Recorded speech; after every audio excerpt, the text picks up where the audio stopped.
Vous allez me dire, c'est pas parce que j'ai une nouvelle Billy qu'il faut que je la remplisse tout de suite. Et je suis bien d'accord, mais c'est pas ma faute. Il y a eu le Père Noël qui est passé, d'où cette nouvelle vidéo. Bonjour à tous et bienvenue dans une nouvelle vidéo qui sera, comme vous l'aurez vu, un book haul. Alors oui, j'ai dit qu'ils allaient se faire de plus en plus rares sur la chaîne et c'est bien vrai, sauf que voilà, entre deux, vous devez le savoir, il y a eu les fêtes de fin d'année, dont Noël. Et même si j'ai été ultra raisonnable cette année, le Père Noël m'a tout de même ramené quelques jolis petits bouquins. Et puis, il est aussi possible que j'ai fait un petit craquage totalement imprévu. Mais là encore, j'ai une bonne excuse, je vous le jure. Donc, trêve de blabla, c'est parti tout de suite et je vais tout d'abord commencer par vous présenter les jolis cadeaux que j'ai pu recevoir pour Noël. Tout d'abord, quelques jours avant Noël, j'ai eu la très belle surprise de recevoir un petit colis de la part de ma copine Sab de la chaîne Call Me Sab que je suis certaine vous connaissez et que vous appréciez. Et si ce n'est pas encore le cas, je vous invite à aller faire un petit tour sur sa chaîne, même si depuis elle ne poste plus de vidéos. En attendant, elle continue à alimenter son compte Instagram avec toujours des avis très intéressants. Donc foncez, allez voir un petit peu ce qu'elle a à vous dire. Et j'ai donc reçu de sa part un très bel album illustré que je ne pouvais pas vous montrer avant et vous allez très vite comprendre pourquoi. Puisqu'elle m'a envoyé l'album Maman de Hélène Delforge et Quentin Gréban aux éditions Mijat, qui est une maison d'édition apparemment belge. Bon alors je suis désolée pour les reflets, pas très flatteurs, mais voilà. Comme d'habitude, la luminosité n'est pas au rendez-vous et j'ai dû sortir les lumières artificielles. Je ne pouvais donc pas vous montrer cet album avant puisque, étant donné son titre, vous vous seriez forcément posé des questions. Je suis en tout cas très heureuse de l'avoir reçu. Tout d'abord parce que j'ai très peu finalement d'albums. C'est vraiment pas le type d'ouvrage que de par moi-même je vais aller acheter. Et vous me direz, c'est sûrement très dommage parce que je passe à côté de très belles choses. Oui, c'est certainement vrai. Et dans cet ouvrage graphique, on va retrouver de magnifiques illustrations de mères avec leurs enfants ainsi que de textes courts qui vont, je suppose, tous tourner autour de la maternité. Je vous fais du coup quelques petits close-up histoire de vous donner l'eau à la bouche. Avouez que nous sommes vraiment sur des illustrations d'une qualité entre crayon et aquarelle. Je trouve les illustrations magnifiques avec de très belles couleurs et à la fois elles illustrent toute une sorte de douceur que je trouve vraiment très bienvenue pour ce type d'ouvrage. Bref, je n'ai pas grand chose à en dire de plus, j'ai juste très hâte de pouvoir prendre le temps de le feuilleter, de le déguster et de l'apprécier à sa juste valeur. Et je sais déjà où est-ce qu'il va atterrir et où est-ce qu'il ira très bien en déco. De la part de Trip, j'ai également reçu 2 cadeaux que là encore je suis ravie d'avoir parce que, et bien là encore, c'est le type d'ouvrages vers lesquels je ne serais pas forcément allée de moi-même. Le premier, il s'agit d'une bande dessinée et c'est Dans la tête de Sherlock Holmes de Cyril Liron et Benoît Dahan aux éditions Ankama. Alors oui, un DBD, je crois que je n'en ai jamais présenté sur la chaîne et c'est bien dommage. Et j'avoue que je ne suis absolument pas experte en la matière, mais ici vous avez, je pense, très bien compris pourquoi j'étais très heureuse de recevoir celle-ci. C'est tout simplement parce qu'elle reprend les aventures du très célèbre Sherlock Holmes, écrit par Sir Arthur Conan Doyle. Bon alors tout d'abord, j'adore vraiment cette couverture avec ce découpé. Je trouve le travail éditorial absolument magnifique. Et alors, les dessins, mes aïeux, que ce soit au niveau du travail de la colorimétrie que du trait de crayon, j'adore. Je trouve qu'on est un petit peu dans l'univers, vous savez, un peu Mathias Malzieu. Si vous avez vu par exemple le dessin animé qui est tiré de La mécanique du cœur, je pense que vous allez comprendre de quoi je veux parler. Puisqu'on a des planches qui ressemblent à ceci. Alors oui, c'est un style qui ne plaira peut-être pas à tout le monde, mais personnellement j'aime beaucoup.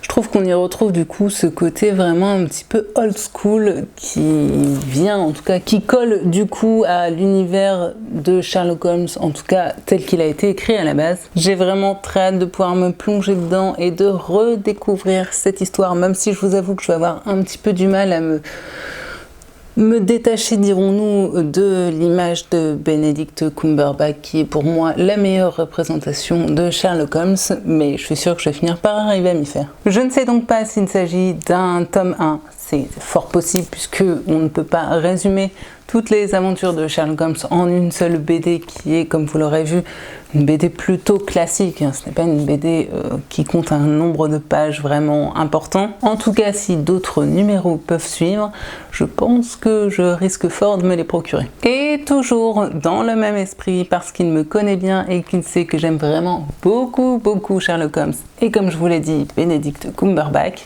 il m'a également offert ce très sympathique livre de coloriage qui reprend que des images célèbres, en tout cas des scènes célèbres de la série Sherlock Holmes.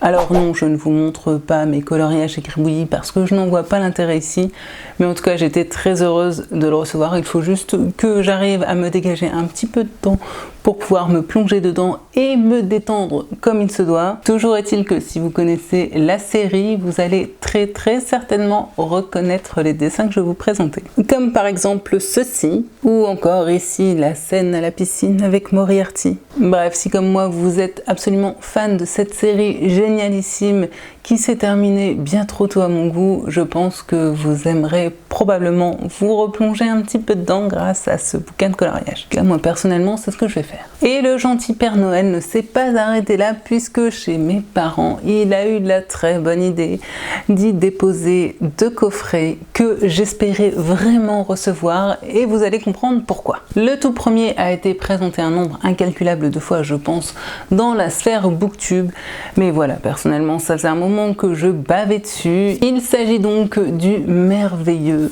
magnifique, que dis-je, sublime coffret, le livre de poche des 2 tomes de Ça, écrit par Stephen King. Oui, je sais qu'il y a la polémique du il faut dire Stephen King et non pas Stephen King parce que à l'américaine ça se prononce Stephen King.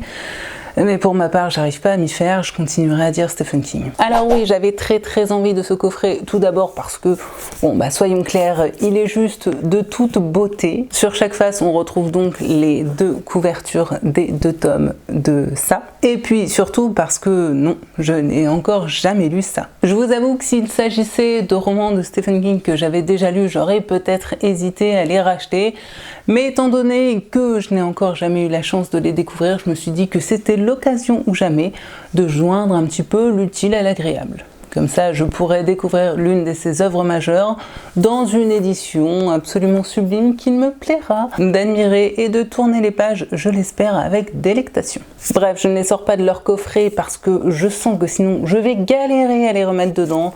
Mais voilà, je pense que vous aurez pu admirer la beauté de la chose. Bon, et puis dans le même esprit, cette année, le livre de poche a réitéré en sortant le coffret des 2 tomes du Fléau écrit par Stephen King. Et comme là encore, je n'ai jamais lu malheureusement le Fléau, c'était l'occasion ou jamais de me les procurer. Bon, alors on est tout à fait sur la même qualité éditoriale avec ces couvertures qui suivent très bien avec le premier coffret, tout en couleur punchy, vernis sélectif, shiny, qui n'est absolument pas pratique avec cette lumière, mais en attendant, il sera du plus bel effet dans la bibliothèque. Et puis bon, là encore, ça reste du Stephen King. De toute façon, j'ai pour projet, d'ici la fin de ma vie, de tous les lire. Et puis bon, avec ce qu'on vit en ce moment, avouons que le Fléau, ça tombe plutôt à propos. Alors, il y aura peut-être un petit côté du coup encore plus anxiogène, mais je me dis que si je dois frissonner avec le King, c'est peut-être justement l'occasion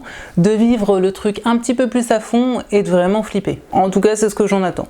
On verra bien la lecture. Bref, avec ces 2 coffrets, j'ai de quoi faire en 2021 avec cet auteur, sachant que j'en ai d'autres de lui déjà dans ma pile à lire. Je pense donc que 2021 sera King ou ne sera pas. Du coup, j'ai vraiment intérêt à en lire dans les mois à venir, sinon je vais passer pour une sacrée quiche et une menteuse. C'était donc les magnifiques ouvrages que j'ai pu recevoir pour les fêtes de fin d'année et plus précisément pour Noël. Mais avant Noël, j'ai dû emmener ma voiture pour de bêtes réparations au garage.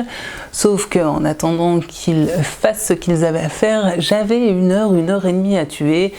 Et manque de bol, quel est l'un des magasins les plus près de mon garage? Easy Cash, alias l'antre de la mort. Ou en tout cas l'antre de la tentation pour moi. Alors j'y suis rentrée en me disant oui, c'est juste histoire de passer un petit peu le temps et surtout de me mettre au chaud parce qu'à ce moment-là il pleuvait à verse et clairement ça caillait sec dehors. Sauf que faut pas se voiler la face, je suis complètement incapable de rentrer dans un Easy Cash et de ressortir avec 0 bouquin. Ce qui a donné lieu à un petit craquage qui n'était absolument pas prévu. Mais bon, au moins on va dire que ça a pu alimenter cette vidéo. S'il faut au moins y trouver des points positifs. Et puis je vous rassure tout de suite, franchement, je trouve que pour une fois j'étais plutôt raisonnable, puisque je ne suis ressortie qu'avec 7 livres. Et me connaissant, par rapport à d'habitude, je vous assure que c'est pas tant que ça. Je me suis raisonnée et j'en ai reposé quelques-uns. Le tout premier roman que j'ai donc acheté d'occasion là-bas, je n'ai pas hésité une seconde lorsque je l'ai vu en rayon. Tout d'abord à cause de son titre que je recherchais depuis un bon moment et en plus parce qu'il était en état absolument nickel. Ce roman, il s'agit de La vraie vie d'Adeline Dieudonné aux éditions Le Livre de Poche. Ce roman, j'en ai énormément entendu parler lors de sa sortie en grand format il y a maintenant, je pense, 2 ans. Ouais, il me semble qu'il est sorti en livre de poche il n'y a pas si longtemps que ça. Et pour preuve, je ne sais même pas s'il a été lu parce qu'il est dans un état vraiment comme neuf. À 3 €, vous comprenez que j'ai pas hésité très longtemps. Tout ce que je sais de cette histoire, c'est que l'on va principalement suivre une gamine de 10 ans et son petit frère qu'elle va vouloir protéger parce qu'ils vivent tous les deux au sein d'une famille franchement dysfonctionnelle avec, je crois, un père violent. J'en sais pas plus. Tout ce que j'ai retenu, c'est situation familiale pourrie et une gamine qui essaye de s'en sortir tant bien que mal et de protéger son petit frère. Je m'attends à du bon gros contemporain bien noir et un peu glauque. Il est très court, j'en ai beaucoup trop entendu parler pour le laisser dormir dans ma pile à lire. Donc celui-là, vous pouvez être certain que dans les mois à venir, vous allez le voir en point lecture. Parce qu'il m'intrigue beaucoup trop et qu'en plus de ça, sincèrement, je crois n'en avoir entendu que des bons retours. Le suivant, et comme bien souvent, si je me le suis procuré, c'est de la faute de Séverine de la chaîne Il est bien ce livre. Et il s'agit de Dans son silence de Alex Michaelides, toujours aux éditions Le Livre de Poche. Parce que je le répète, les poches, c'est la vie. Là, normalement, on est pile poil dans ma came. Vraiment dans le type d'histoire qui est faite pour me plaire à fond les ballons. Donc je vous avoue que je mise pas mal sur celui-ci. Puisqu'on va y suivre au début de ce roman une femme qui est peintre, je crois, qui vit avec son mari qui est aussi un petit peu artiste. Et un jour, la police débarque chez elle, découvre ce mari assassiné et défiguré et cette femme qui ne dit absolument rien. Suite à ça, elle va du coup être jugée irresponsable et enfermée dans un hôpital psychiatrique. Elle ne dira pas un mot sur ce qui a pu se passer et 6 ans après, on va suivre un médecin psychiatre qui va se faire embaucher dans l'hôpital où justement elle est internée, histoire de la faire enfin parler et de finalement comprendre ce qui a bien pu se passer ce jour-là. Et il semblerait que l'on va avoir un face-à-face d'échange entre cette patiente et ce médecin, un face-à-face que j'imagine psychologique à souhait et glaçant. J'ai vraiment très hâte de voir ce que ce roman a dans le bide. Je me souviens que Séverine l'avait beaucoup aimé et moi vous me mettez un thriller ultra mystérieux autour de la psychiatrie. Bon il en faut pas plus pour attiser ma curiosité. Et on est sur du roman de 400 pages, autant vous dire que si c'est bien écrit, ça peut être ultra addictif et ça peut se bouffer en 2 jours. De toute façon, là encore, il m'intrigue beaucoup trop pour que je le laisse dormir dans ma pile à lire, donc celui-ci aussi, je pense que je vous en reparle très vite sur la chaîne. Le roman suivant, j'en ai absolument jamais entendu parler et c'est vraiment son résumé qui a su me captiver. C'est pourquoi je me suis laissé tenter. Il s'agit de La prétendue innocence des fleurs de Calderón de Moraes, toujours aux éditions Le Livre de Poche. Je vous promets, cette vidéo n'est pas du tout sponsorisée par Le Livre de Poche. C'est bien dommage parce que c'est l'une des maisons d'édition que j'ai le plus dans ma bibliothèque, mais voilà, c'est le hasard total. Ce roman est donc un thriller écrit par un duo d'auteurs que je ne connais absolument pas, ni l'un ni l'autre. Ce sera vraiment du coup une découverte totale à ce niveau-là. Et ici, on va vraiment être plongé dans un thriller qui va tourner autour du langage des fleurs, de la symbolique des fleurs, puisque l'on va avoir un personnage central qui, je crois, est juge d'instruction, qui va recevoir un jour un bouquet fait de certaines fleurs qui vont lui rappeler une femme qu'il aimait et qui est morte, je crois, quelques années auparavant. Et le résumé nous laisse sous-entendre qu'on va avoir une sorte de jeu de piste entre Paris et Venise, de bouquet en bouquet. J'en sais pas plus, mais si ce roman peut mêler suspense, voyage et peut-être par la même occasion m'apprendre quelques petites choses au niveau du langage des fleurs, moi je dis pourquoi pas. Si en plus c'est porté par une écriture bien travaillée et addictive, ça peut franchement être une belle découverte. Et puis soyons clairs, à 80 centimes, au pire je ne risquais pas grand chose. Là encore on est sur du petit roman de même pas 400 pages, donc j'ai bon espoir de le sortir cette année. Autre roman que je n'ai jamais vu passer sur aucune chaîne et dont je n'ai d'ailleurs jamais entendu parler, il s'agit de Piste Noire d'Antonio Manzini aux éditions Folio. Bon alors là on est sur un résumé somme toute franchement classique d'un roman policier, mais je ne connais pas l'auteur, ce sera donc l'occasion de le découvrir puisqu'on est sur un roman plutôt court qui fait très exactement même pas 300 pages. Ce roman fait apparemment partie d'une saga, celle des enquêtes de Rocco Schiavone, un juge d'instruction, je crois,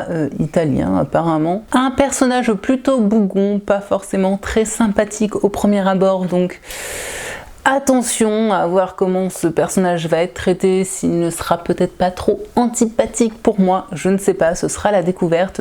Toujours est-il que ce monsieur n'aime absolument pas le froid, ce qui tombe très mal puisqu'il va devoir aller enquêter sur le cadavre d'un homme qui va être retrouvé dans le Val d'Aoste, donc à la montagne, cadavre qui va être pris, je crois, sous une dameuse ou quelque chose comme ça.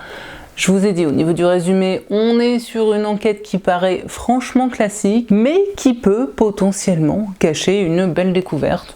Donc je lui laisse sa chance, on verra. Et puis bon, du coup, l'avantage, c'est que pour le coup, si j'accroche avec l'auteur et surtout avec son personnage, eh ben, j'en aurai d'autres à lire de cette saga, ce qui est plutôt une bonne chose. Et si à tout hasard, vous connaissez cet auteur et son personnage, Rocco Schiavone, surtout, hein, vous n'hésitez pas, vous me dites en commentaire si ça vaut le coup ou pas. Ça me permettra peut-être de le sortir rapidement ou non de ma pile à lire. Pour le roman suivant, on reste chez les éditions Folio, mais on part en Norvège avec Cœur glacé de Gunnar Staalesen. Là encore, il semblerait que ce roman fasse partie d'une saga avec le personnage récurrent de Vark Veum. Désolé, mais alors moi, les prénom scandinave, c'est vraiment quelque chose avec lequel j'ai beaucoup de mal. Pourtant, je vous jure que j'y mets du mien. Ce personnage est donc un détective privé qui va un jour être contacté par une amie prostituée, ou en tout cas une connaissance qui est une prostituée et qui s'inquiète parce que l'une de ses amies, qui est également une prostituée, a disparu depuis plusieurs jours. Suite à ça, notre privé va du coup s'engouffrer dans le monde obscur de la prostitution en Norvège et de la corruption. Je n'en sais pas plus. Je vous avoue que comme ça, le résumé me rappelle un petit peu un roman de, je vous l'ai dit, les prénoms scandinaves.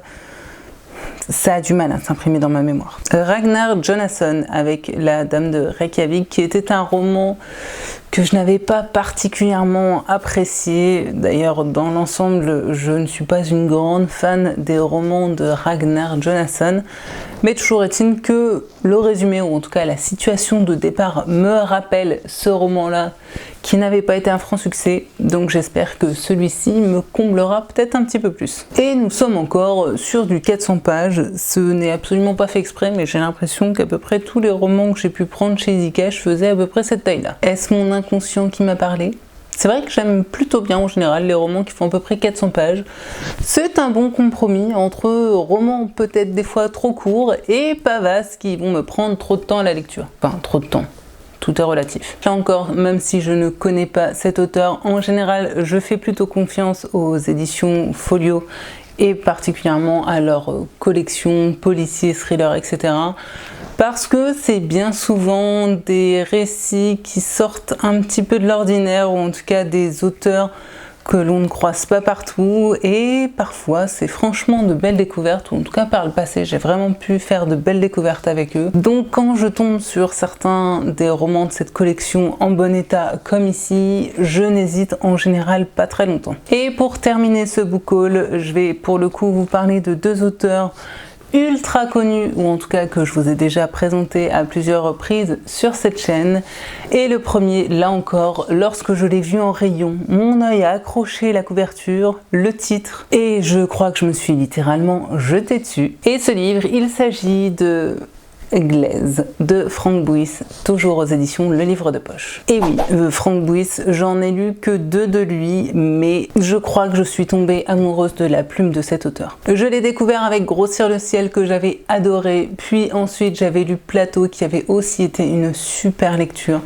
Cet auteur est pour moi vraiment le spécialiste du contemporain noir rural français. C'est vraiment comme ça que je le vois. En tout cas, il a vraiment le chic pour nous proposer des histoires qui se passent dans des patelins français paumés, mais des histoires tellement denses, tellement bien écrites, portées par une plume à la fois dure et poétique et super bien équilibrée. Bref, j'adore cet auteur. Du coup, lorsque j'ai vu celui-ci en rayon, là encore en super état, je n'ai pas hésité une seconde. Alors, comme bien souvent avec cet auteur, on va se retrouver, j'ai envie de dire, un petit peu dans le trou du cul de la France, ou là plus exactement dans une ferme paumée au milieu du Cantal, avec un microcosme de quelques habitants qui sont voisins et qui pourtant sont à des kilomètres de toute civilisation. Le genre d'endroit où l'on aime aller se ressourcer le temps d'un week-end, mais où personnellement je n'aimerais pas passer une soirée. Vous savez, avec ces temps où parfois il fait vraiment ultra moche dehors, avec le vent qui claque, avec le tonnerre qui gronde. Bref, une ambiance bien oppressante, et lorsque vous êtes paumé au milieu de rien, vous vous dites, mon Dieu, s'il y a un psychopathe qui rôde dans le coin, je suis morte. Seule différence ici avec les autres romans que j'ai pu lire de lui, c'est que l'on va être en 1914, alors que les autres que j'ai pu lire de lui étaient plutôt des contemporains. Donc ça me rend plutôt curieuse. On est là encore sur un petit peu plus de 400 pages, mais de toute façon, c'est Frank Buys. Dans tous les cas, je sais que je vais me passionner pour, une fois de plus, son écriture, que je vais plonger dedans et me laisser embarquer, et qu'à mon avis, on va être encore sur une ambiance bien lourde, bien pesante, mais que voulez-vous, il fait ça tellement bien que c'est toujours pour moi un délice de découvrir ses romans et de plonger à chaque fois dans une sorte de noirceur de l'âme humaine. Bref, là encore, c'est certain, je pense, je vous en reparle en 2021, parce que je ne vois pas comment je vais pouvoir laisser traîner longtemps ce roman. Et enfin, je terminerai ce book haul avec une auteure ultra connue, puisque je me suis aussi procuré Les Morsures de l'ombre de Karine Chebel aux éditions Pocket. Si j'en crois le résumé, on va être ici avec un huis clos, et plus particulièrement plutôt avec une histoire de séquestration d'un homme qui un soir se laisse séduire par une femme, décide de la suivre pour un dernier verre, sauf qu'il se retrouve enfermé dans sa cave et apparemment torturé par cette belle jeune femme. Pourquoi, comment, j'en sais pas plus, c'est ce que je pense on va découvrir tout au long de ce roman. Et je vous avoue que dernièrement j'en ai pas entendu que du bien de Karine Chebel, et surtout de celui-ci en particulier. Mais voilà, il est très court. Je sais que c'est une auteure qui a une écriture ultra addictive, que ça va dans tous les cas se lire très vite. Après, que j'aime ou pas, je vous en reparlerai une fois que je l'aurai lu. Sur le principe, j'aime assez cette histoire de séquestration, mais faite non pas comme on le voit en général dans 95% des cas par un homme, mais bien par une femme. Je suppose que, comme bien souvent avec cet auteur, on va avoir une espèce de ligne assez fine entre victime et tortionnaire, victime qui devient bourreau. J'en sais pas plus, j'espère que la part de psychologique va être assez présente ici et qu'on va pas juste avoir du dégueu et du glauque pour faire du dégueu et du glauque. Non, parce qu'il est pas rare avec Karine Chebel d'avoir quand même des passages franchement parfois un petit peu hardcore. Il fait à peine 300 pages, je me dis que c'est typiquement le genre de thriller qui passerait très bien pour un week-end d'amis ou pour une nuit des noctambules. Donc voilà,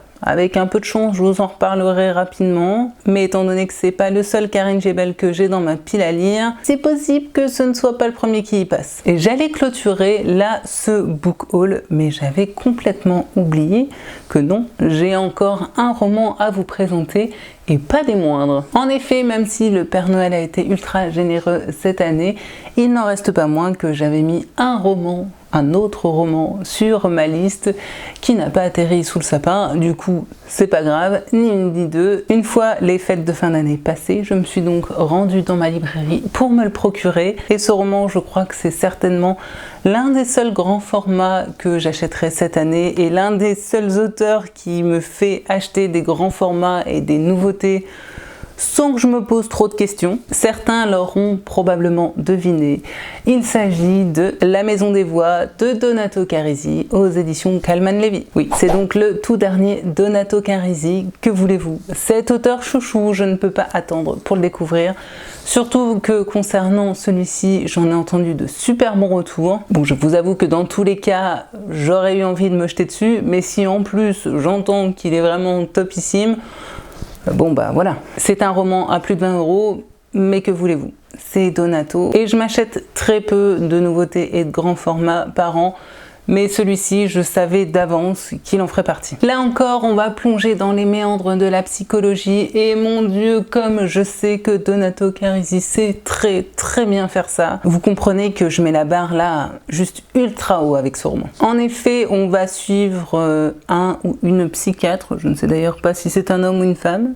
C'est un homme qui est donc un psychiatre pour enfants spécialisé dans l'hypnose, et un jour il va recevoir le coup de fil d'une consoeur australienne qui suit une patiente qui vient d'arriver en Italie et qui lui demande du coup de prendre le relais avec cette patiente, sauf que voilà, ce n'est pas une enfant mais une adulte qui est persuadée d'avoir tué son petit frère lorsqu'elle était elle-même enfant. Notre psy va donc faire une exception et décider de la recevoir pour des séances d'hypnose afin d'en apprendre plus sur le passé de cette patiente, et apparemment assez vite il va se rendre compte qu'en plus de creuser dans le passé de cette patiente, et celle-ci va aussi révéler savoir pas mal de choses sur la vie de notre psychiatre. Là encore, on va avoir, je pense, une espèce de huis clos avec cet échange entre la patiente et le psy. Avec en plus de ça la plume de Donato, je pense que je vais me régaler. En tout cas, c'est ce que j'espère. Bon, et puis vous l'aurez très certainement deviné, celui-ci, j'attendais juste de pouvoir vous le présenter en book haul pour pouvoir me jeter dessus. Donc c'est certain, là, dans les semaines, voire au pire les mois à venir, vous allez le retrouver en point lecture. Et on croise les doigts pour que ce soit une réussite. Voilà, c'est donc ainsi que se termine ce book haul. Et comme d'habitude, si vous avez vous-même lu certains des romans que je vous ai présentés aujourd'hui, surtout n'hésitez pas à me laisser en commentaire ce que vous en avez pensé, ça m'aiguillera peut-être sur mes choix futurs de lecture. J'espère donc comme d'habitude vous avoir donné pourquoi pas de belles idées de lecture future, et également de vous avoir diverti par la même occasion. Et si la chaîne vous plaît et que vous y trouvez votre compte, n'oubliez surtout pas de vous abonner. De mon côté, j'espère que les beaux jours vont revenir assez rapidement, parce que je vous avoue que je commence franchement à en avoir marre de cette lumière artificielle qui me pète la rétine et qui me donne, je pense, un teint de cadavre. Et puis aussi parce que, soyons clairs, le soleil et le beau temps me manquent terriblement, et que j'ai hâte de pouvoir rebouquiner tranquillou en me faisant chauffer la carcasse par les rayons de soleil. Oui, bon, je sais, c'est pas tout de suite, mais laissez-moi espérer un petit peu. Parce que là, je vous avoue que je suis à deux doigts de faire une danse du soleil dans mon salon, histoire de faire un petit peu changer la météo. J'en suis à ce point-là. Bref, et parce que je commence à raconter n'importe quoi, je vous laisse donc ici. Je vous retrouve très bientôt sur cette chaîne pour un point lecture qui sera, si j'ai bonne mémoire, dans l'ensemble plutôt positif, avec de bonnes, voire de très bonnes lectures que j'ai pu faire fin 2020. On se retrouve donc, j'espère, très bientôt sur cette chaîne. En tout cas, moi, je serai au rendez-vous. Et bien sûr, comme d'habitude, je vous souhaite paix, amour et littérature dans vos cœurs. Bye!